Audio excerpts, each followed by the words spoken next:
Hi, welcome back to PsychE-Learning. So today we're going to go over part 2 of the branches of psychology. And in the previous video, Alexandra went through part 1.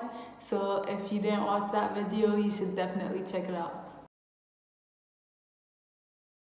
So the first branch I'll be discussing is health psychology, which is also known as medical psychology. An important focus for health psychologists is the promotion of overall well-being as well as healthy behaviors.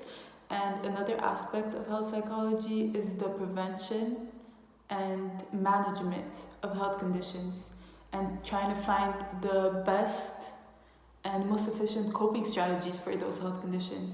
So a health psychologist can intervene in a number of issues relating to, for example, stress management, anxiety, depression, weight management, and even overall nutrition. So, for example, people who suffer from any kind of eating disorders or diabetes and so on.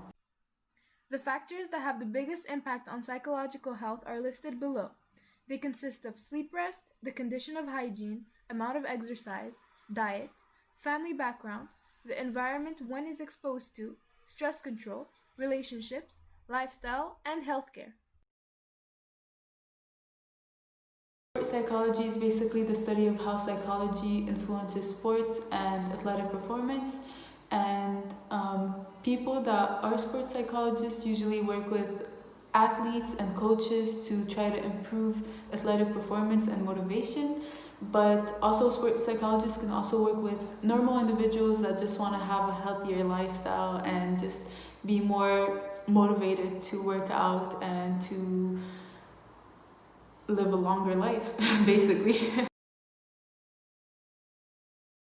So personality psychology is a very famous branch of psychology that basically focuses on the thought patterns, feelings, and behaviors that make each and every one of us unique. So this field looks into how personality develops and changes through influences such as parenting, genetics, social experiences. So basically this is the idea of nature versus nurture.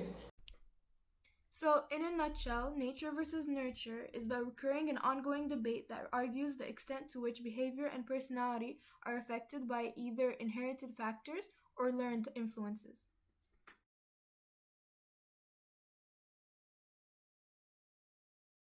Social psychology basically tries to understand social behaviors, and social behaviors fall under a number of different topics such as leadership, nonverbal communication, social interactions, and decision making.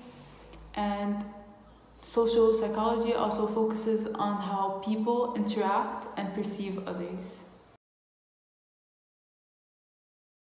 Industrial organizational psychology is a field that applies in the workplace, and it really focuses on the how to improve productivity and efficiency in the workplace, as well as it emphasizes the importance of the employees' well-being and how that can influence their productivity and efficiency. This graph represents a 7-step model of the industrial organizational psychology, and those tasks involve policy planning, employee testing and selection, training and development design, improving management, synthesizing work styles, improving workplace productivity, and finally, overseeing analysis. Human factors is an interdisciplinary field that focuses on human error, human and computer interaction, product design, economics, human capability. So people who work in human factors are focusing on improving how people interact with technologies and machines, and they might try to find the best way to improve the environment of the workplace. So this falls also under industrial and organizational psychology. Psychology is a specialty area that combines both psychology and law, where professionals use and apply psychological principles to legal issues, and this can vary to a multitude of tasks, such as giving a testimony and assessing victims' mental capacities and criminals' mental capacities as well as evaluating victims that have gone through abuse and sexual harassment or any kind of trauma.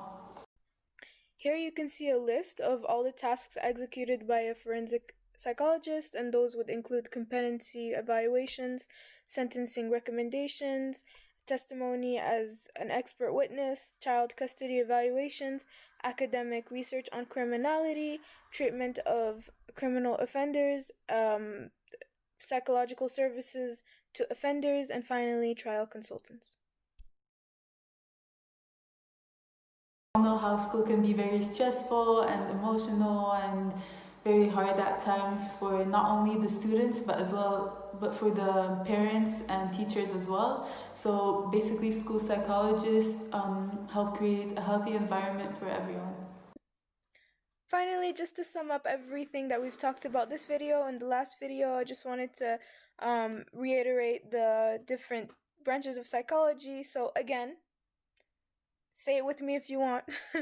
There's the experimental psychology, clinical, counseling, abnormal, behavioral, cognitive, educational, developmental, forensic, health, human factors, industrial, personality, school, social, and sport. So this wraps up our video, and I hope you enjoyed and learned more about the branches of psychology. And if you have any questions or concerns, please don't hesitate to comment about it. And we'll be uploading more videos next week, so stay tuned.